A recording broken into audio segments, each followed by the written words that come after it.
Hi, I'm Odellin. And yes, my own sister stood up at our mother's will reading, just to humiliate me in front of everyone.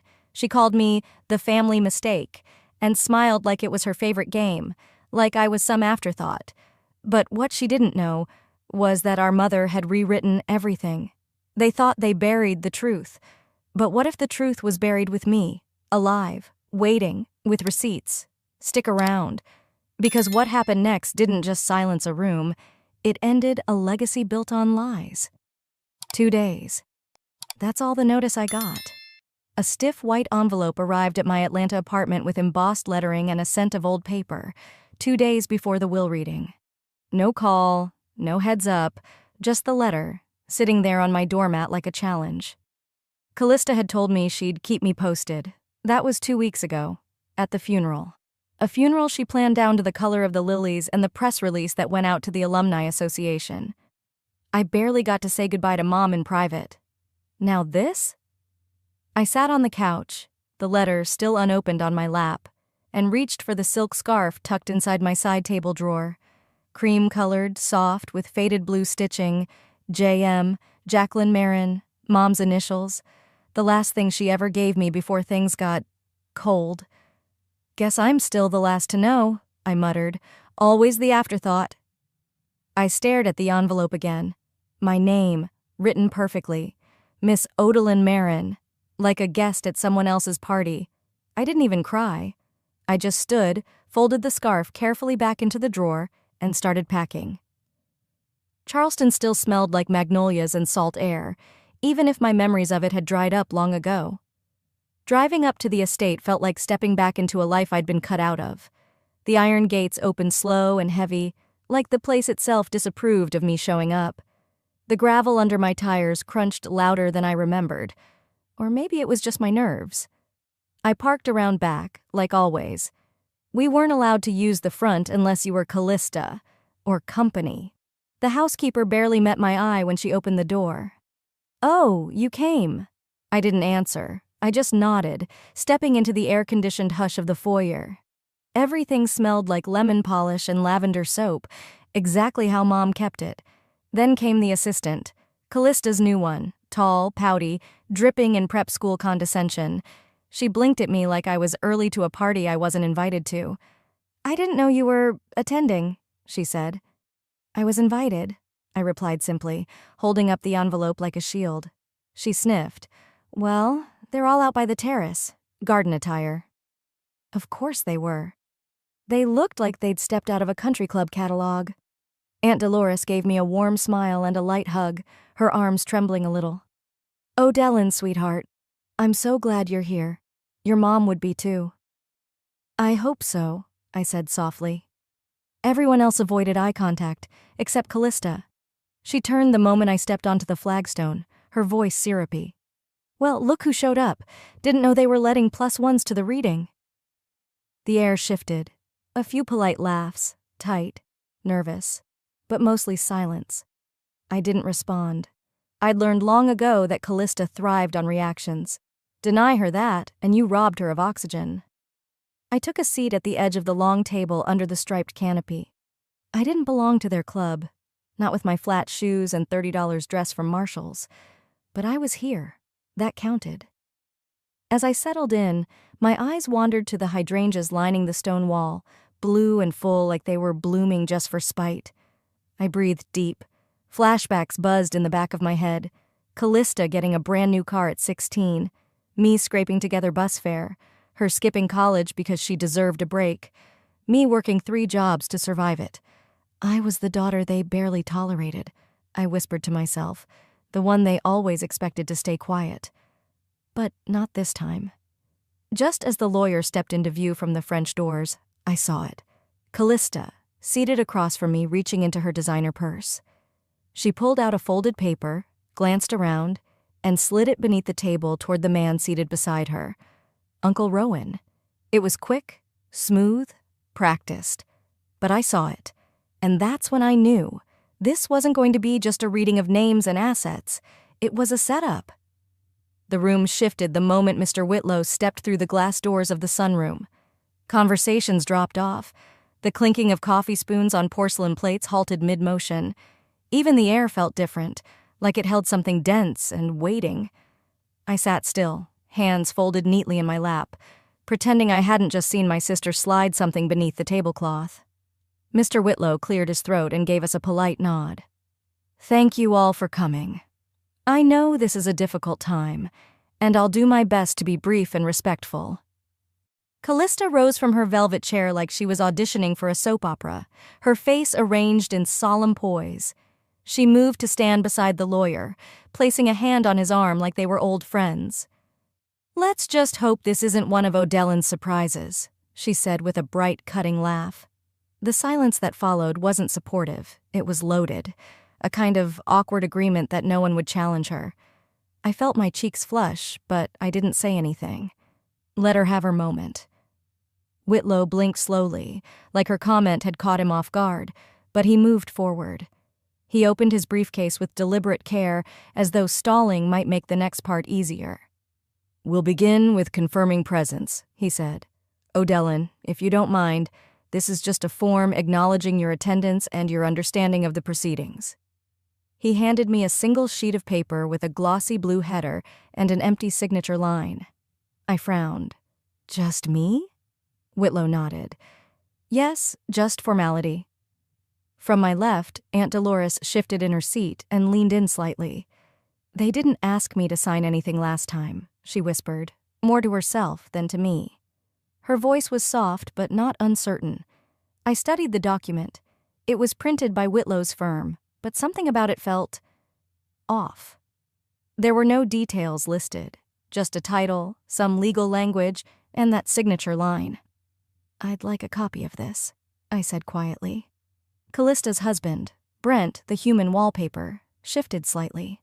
For a moment I thought he might speak, but of course he didn't. Whitlow nodded again and took the form back, tucking it gently into his briefcase. "Of course." The sun filtered through the arched windows behind him, painting pale gold streaks across the carpet. A breeze brushed the sheer curtains, stirring the air enough for me to catch a trace of Callista's perfume, something expensive, sharp, and floral. She tilted her head, eyes cool and playful. "Odellin was the most attentive daughter, weren't you?" No one responded. She went on, "Especially after Mom got sick. All those late-night calls, the visits. She made Mom feel so guilty, like it wasn't enough, you know?" Her tone was light, but the weight of her words landed like a slap. She didn't say it outright, but she painted me as a manipulator in one breathless sentence. I didn't look at her. Instead, I reached for the scarf in my bag. That old silk square with my mother's initials stitched in a faded thread.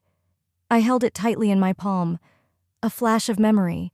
Mom in hospice, thin as paper, her hand trembling as she pressed the scarf to her chest. Her voice barely above a whisper, "Don't let them take everything."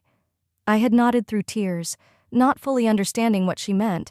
Now, sitting in this room dressed up like a Southern brunch, I understood perfectly. This wasn't just about inheritance. This was about erasure. Mr. Whitlow cleared his throat again. "If we're all settled, I'll begin reading the last will and testament of Maribel Wainwright." He looked around the room, then paused, his eyes landing directly on me. "You may want to sit down for this." The sunroom had grown still, but not quiet. The kind of stillness that buzzed in your ears. I barely heard my own breath as Mr. Whitlow adjusted his glasses, cleared his throat, and unfolded the document in front of him with deliberate slowness. He started reading the will in a tone that tried, but failed, to sound routine. "Per the last legally witnessed and notarized testament," he said, "the entirety of the Marin estate, comprising the property, monetary assets, personal belongings, and residual income, is hereby left to Odellin Marin." A glass shattered behind me. I didn't even turn to see who dropped it. All I heard next was a hiss, someone muttering, "You've got to be kidding." Callista's hand, which had been resting casually on the table, jerked upward, knocking over her carefully placed water glass. Her polished expression dissolved. "What?" she breathed. Mr. Whitlow didn't flinch. "That is what the document states." Aunt Dolores's lips parted slightly, but she said nothing. I sat there frozen. I wasn't even sure I had heard it right. My name. Everything. Then came the pause. "However," Mr. Whitlow said, voice tightening, "there is a clause." Of course there was. He held up another sheet of paper and continued.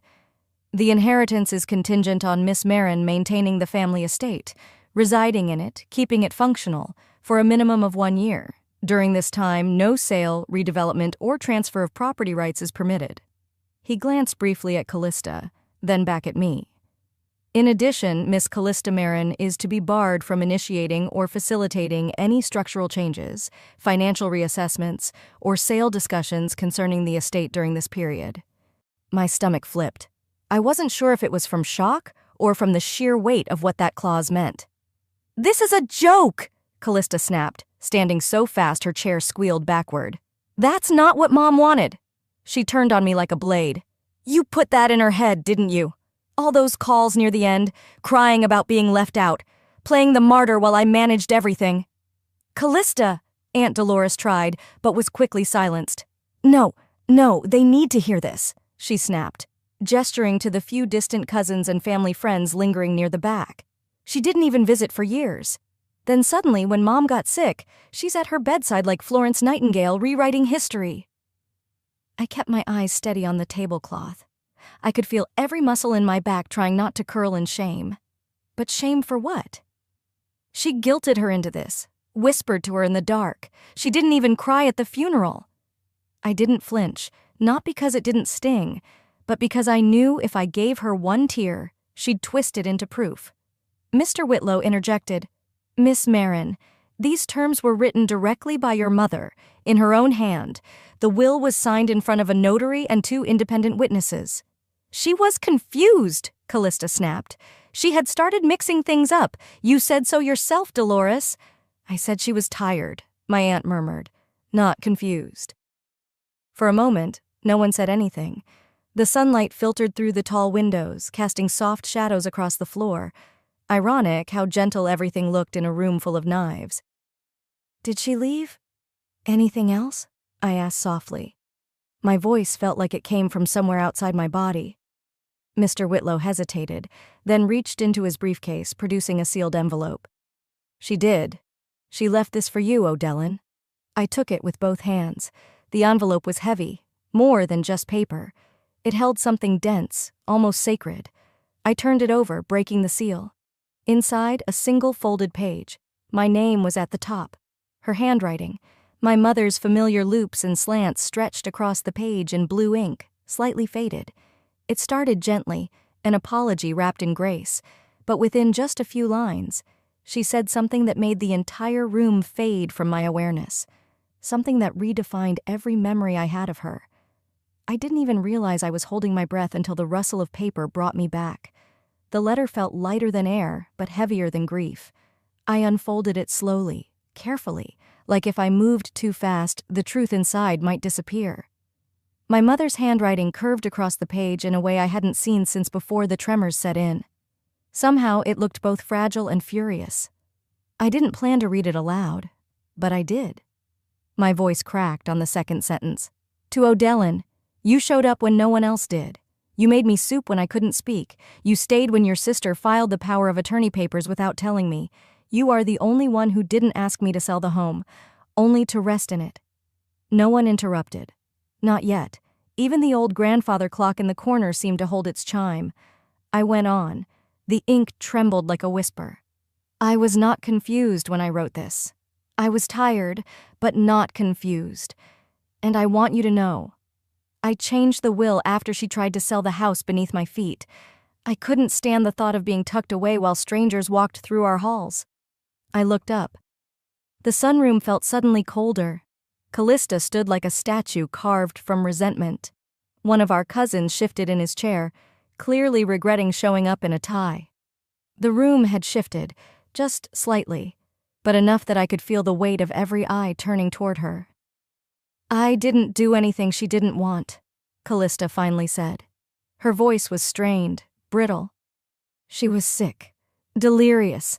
You think she could make that kind of decision in a hospice bed?" I didn't respond. I didn't have to. Instead, I stepped forward, holding the letter, and turned it toward Mr. Whitlow. "Can you confirm the date this was signed?" He adjusted his glasses, leaning in. "It was witnessed by 2 of our staff, the same day the hospice nurse noted full cognitive clarity. I have the documentation." The color in Callista's face drained fast.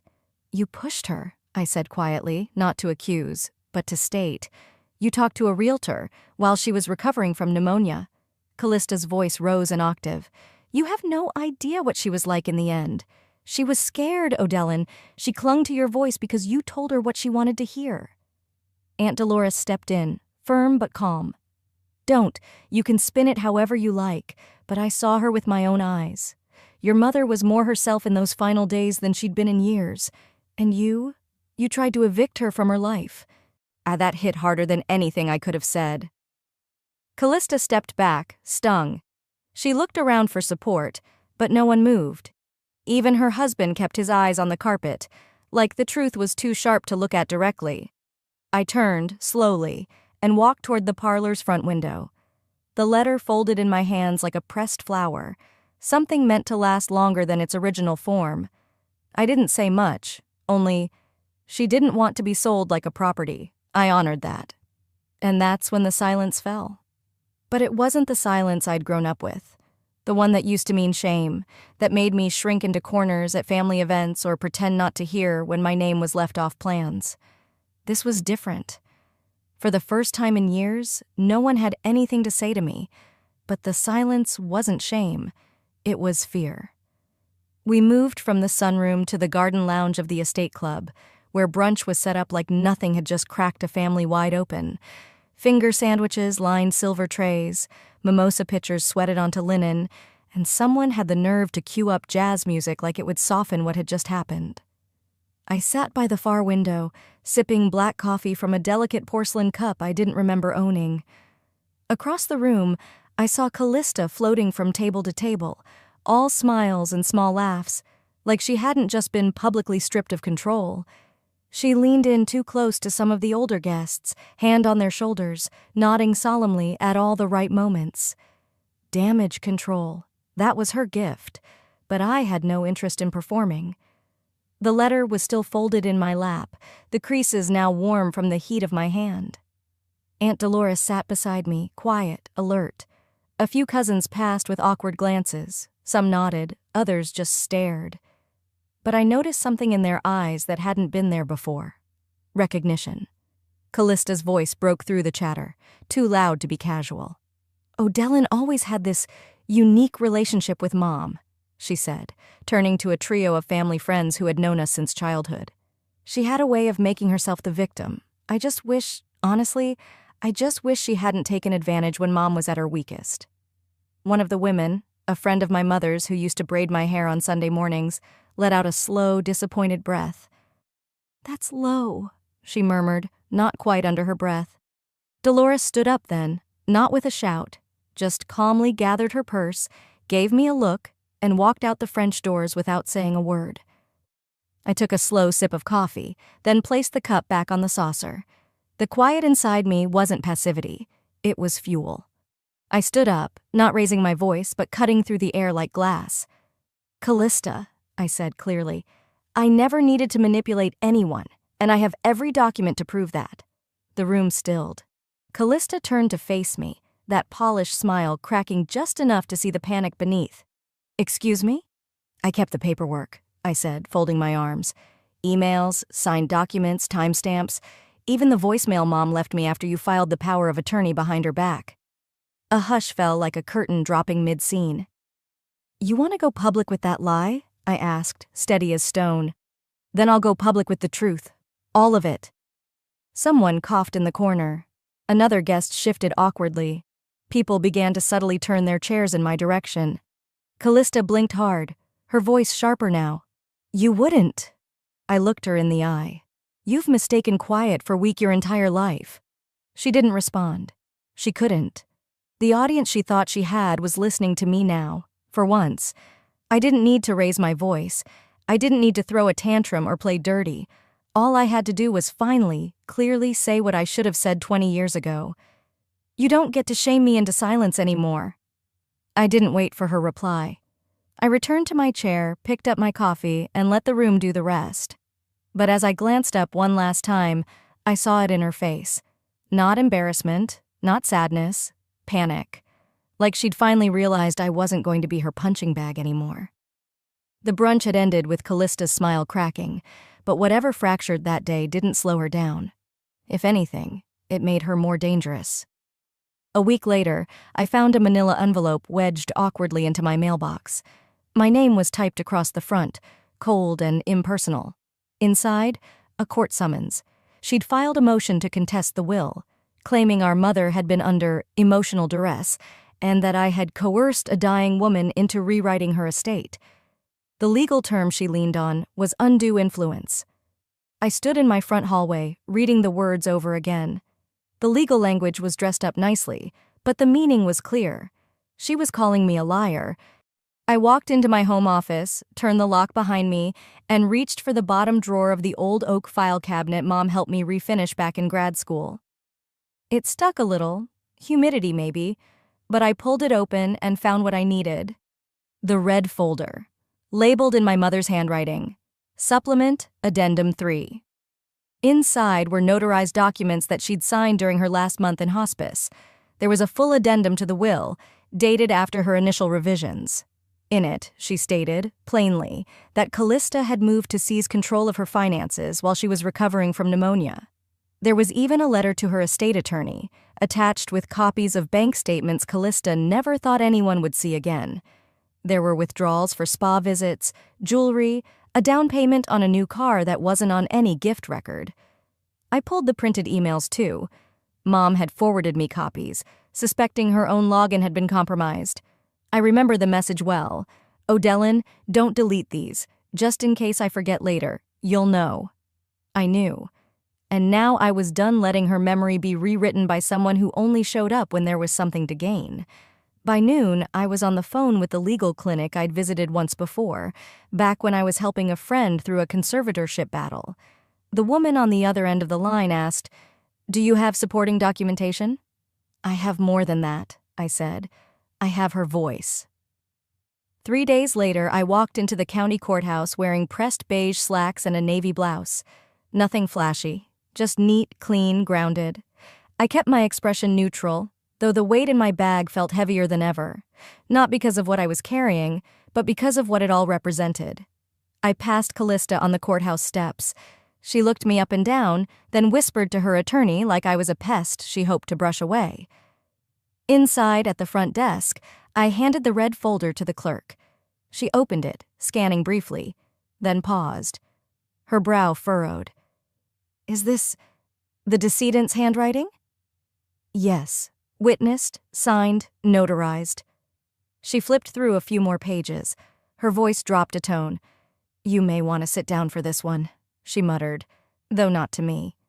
She turned to her coworker, who widened his eyes. I didn't sit. I just signed the counter-motion papers with a steady hand and stepped aside. That night, I sat in my home office, light spilling onto the hardwood, casting a soft glow over the worn corners of old files. I looked around and finally allowed myself to breathe. This wasn't about money anymore. This was about the way Callista tried to paint over history. She wanted to erase the months I fed mom broth when she could barely lift a spoon.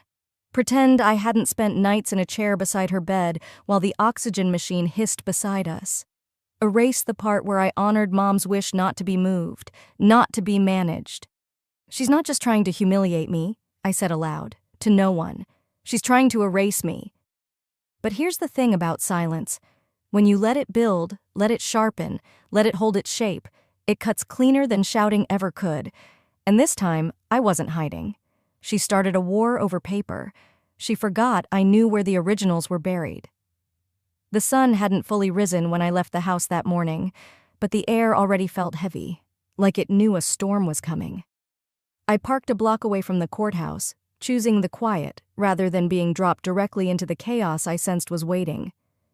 As I neared the plaza, I spotted them. Tripods, boom mics, people with badges that read press clipped to their coats. And in the middle of it all, my sister. Callista was already mid-performance. She had on that soft lavender coat she only wore when she wanted to seem relatable. Her makeup was perfect, but her voice was trembling in all the right ways. "I only ever tried to protect our mother," she told a journalist, her lower lip catching just the faintest quiver. "But money changes people." The reporter nodded sympathetically, jotting something on a pad. "We understand your sister is due to arrive shortly?" Callista's expression shifted for just a moment, a flash of tight control. "Yes, I'm sure she has her version." I paused just out of frame, close enough to catch every syllable, far enough to go unnoticed. So that was her move. Shape the story before I could speak. Paint herself as the grieving daughter betrayed by a greedy sister. Use the cameras to erase the evidence I held. But I came prepared. I stepped forward, heels clicking softly against the concrete. I wasn't dressed for pity, just truth. A charcoal suit, flat shoes, hair pulled back, no frills, just facts. The crowd quieted as I approached. The lead journalist, a woman in her 40s with sharp eyes and a coffee stain on her sleeve, turned toward me. "Miss Marin?" she asked. "Would you like to respond to your sister's statement?" I didn't answer immediately. Instead, I reached into my tote and pulled out a sealed envelope. I handed it to her without a word. She opened it. Inside, a packet containing time-stamped screenshots, email threads showing Callista's wire transfers from our mother's joint account, and a notarized letter from the hospice nurse, dated 2 months before our mother passed. The nurse had written, "Patient expressed repeated concerns about her daughter Callista accessing bank records without consent. Recommended independent oversight. Logged on file." The journalist's lips moved silently as she scanned the page. Then she looked up. "Ma'am, where did you get this?" "My mother gave it to me," I replied. "She knew this day might come." Before the journalist could respond, a voice rose from the crowd. "I can confirm that." We all turned. Nurse Jeanette stood near the back, wearing her old badge around her neck. "I was her night shift nurse. I filed a report when Miss Callista raised her voice and waved a checkbook at her mother. She was recovering from pneumonia. She cried herself to sleep that night." Murmurs rippled across the plaza. One man took a cautious step back from Callista. Another woman shook her head and muttered, "Disgusting." Callista's composure slipped. This is a smear campaign," she snapped. "None of this proves manipulation. She was dying. She didn't know what she was doing." I turned to face her fully, but my voice didn't rise. She knew exactly what she was doing. She changed her will after you tried to move her into a care facility she never agreed to. You wanted the house gutted and flipped into luxury condos. You even toured the architect through the backyard while she was asleep. Callista's mouth opened and closed, but no words came out. I stepped closer, not to threaten, but to finish what had started.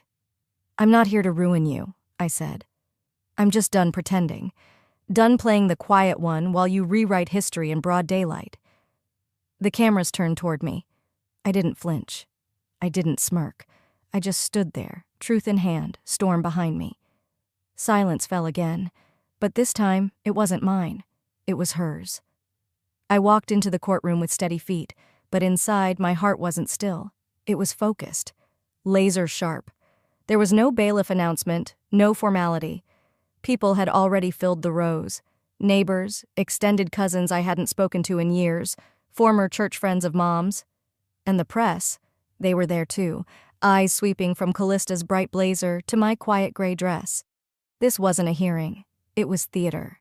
And my sister had cast herself as the star. She stood just feet from the bench, one hand dramatically placed on a folder. I already knew what was inside. The older will. The one she'd pushed Mom to sign during a fevered recovery. The judge entered and everyone rose. Then came the tone that sliced the air. "We are here to finalize the probate of the estate of the late Maeve Marin. We will hear both parties' evidence. Miss Callista Marin, you may begin." Callista cleared her throat. "Your Honor, this is my mother's legally recognized will, signed, witnessed, and notarized. I've submitted copies to the court and to opposing counsel." I didn't interrupt. "Not yet." She continued, in that sickly sweet tone she always used when playing innocent. "It names me the sole executor and heir of the estate, which I accepted not out of greed but responsibility. My sister Odeline was not involved in Mom's care during her final year. She only appeared when the paperwork was done. I'm afraid my mother was pressured, possibly manipulated. The courtroom buzzed. A few reporters started scribbling. The judge turned to me. Miss Odeline Marin, do you wish to respond? I stood up, quietly without drama. I held a single envelope in both hands and walked forward. Yes, Your Honor, I have a later will, signed by my mother, dated and notarized 1 month after the version presented by my sister. The room hushed. The judge raised his brow and gestured for the bailiff. I handed over the envelope, sealed in pale blue, my mother's handwriting looped across the flap. Familiar, soft, undeniably hers. The judge slit the top carefully. His eyes skimmed. He nodded. This document appears legally valid. Date, July 9th. That's 4 weeks after the previous will. Witnesses listed: Dolores Marin and Jeanette Holloway. Notarized by state-certified notary Erica Plath. Callista's composure cracked. She took a step forward. She forged it. That's a fake. I didn't flinch. I simply turned toward the AV tech in the corner of the courtroom. Could you play the file, please? The screen flickered. The judge gave a small nod. And there she was. My mother. Thinner than I remembered, but with a calmness in her eyes that silenced every breath in the room. If this is ever played, she began softly, it means Callista has tried again to twist my intentions. I made another will because she tried to put me in assisted care against my wishes. She contacted a realtor behind my back, and she withdrew over $8,000 without my permission. Odeline didn't pressure me. She protected me. That's why everything is hers now. And it's what I wanted, clearly, freely, and with full capacity. A cough broke the silence. I turned and saw Callista frozen mid-step, mouth open, eyes locked on the screen like it had betrayed her. The judge spoke firmly. This confirms testamentary intent. I will accept the July 9th will as the operative document unless there is irrefutable evidence of fraud, which, based on this footage and notary records, I do not see. Callista's voice pitched up. She was dying. She didn't know what she was saying. But no one met her eyes, not even the reporters. The judge turned to me. Do you have anything else to submit? I shook my head. Only that I loved my mother, and I respected her choices. In the front row, Aunt Dolores gave a slight nod, a silent vindication. And as the gavel fell, I didn't smile. I didn't cry. I just stood tall, let her scream, let her deny. The truth didn't need to shout anymore. By the time we stepped out of the courthouse, the sun had shifted west, brushing the stone steps with a soft gold light. I didn't need to turn to know Callista wasn't walking beside me. She'd stayed behind, hunched in the corner like the weight of her own lies had finally caught up. She didn't yell this time. She didn't even look at me. Just silence. Not the kind I'd known growing up, the one that left me aching for acknowledgement. No, this silence felt earned, final. Like a page closing. Cameras flashed. Reporters called out my name. Odeline, will you comment? Did you expect the video to play in court? How long have you had the second will? I didn't stop. I gave them what Mom would have called my weather face, the one I used in storms, funerals, and Sunday dinners when Callista made another backhanded comment. I walked down the steps and found Romy waiting at the curb in her old Toyota, her hand already resting on the passenger door. She didn't say anything at first, just looked at me, then at the courthouse, then back at me again like she was measuring whether I was okay or just holding together out of habit. You ready? She finally asked. No, I said, but I'm done. The ride home was quiet, just the faint hum of tires on pavement and the occasional thump of my heartbeat in my throat. By the time we pulled into my driveway, dusk had arrived. That in-between hour where everything looks a little softer but feels more honest. I stepped out and inhaled deep. Oak, dry grass, the faintest trace of the jasmine Mom had planted years ago. Inside, Romy followed me to the porch, then stopped just shy of the screen door. She reached into her bag and pulled out something that made my breath catch. A letter, singed at the edges. Familiar. I found it tucked inside the lining of your mom's old wallet, she said. Didn't look like something you'd want strangers digging through. I took it gently. The paper was creased and brittle, but the ink, her handwriting, was still there. The envelope was addressed simply, "To my youngest, my silent warrior." I didn't read it right away. I sat on the swing first, let the cicadas buzz in the distance, let the quiet settle. Then I opened it. "You always were the strongest, even when they pretended not to see. I hope one day you realize you didn't need their praise to matter. Some truths aren't spoken. They're lived, and you lived it right. I love you, always. Mom."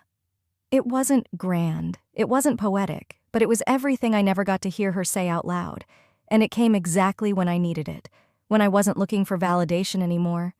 Just peace. Romy brought out 2 glasses of tea. We didn't toast, we didn't make speeches. She just sat beside me as the sun disappeared behind the treetops, and the porch light blinked on like it knew the moment needed quiet. I looked around at the chipped paint on the banister, the stubborn flower pot Callista always said was too small town, the wind chimes that clinked like they were whispering instead of ringing, and I thought about all the birthdays I spent waiting for someone to show up, all the report cards, the hospital visits, the solo Christmas mornings, waiting. But now I didn't feel empty. I felt full, in a quiet, steady kind of way, because I wasn't living for their acknowledgement anymore. I wasn't trying to earn a seat at a table that was never built for me. I'd made my own space on this porch in this house, with this letter in my lap and a friend beside me. Callista might never apologize. The family might always talk in hushed tones about what happened.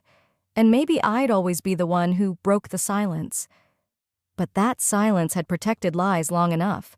Some wounds don't need to be loud to be remembered. Some victories don't need applause to be real.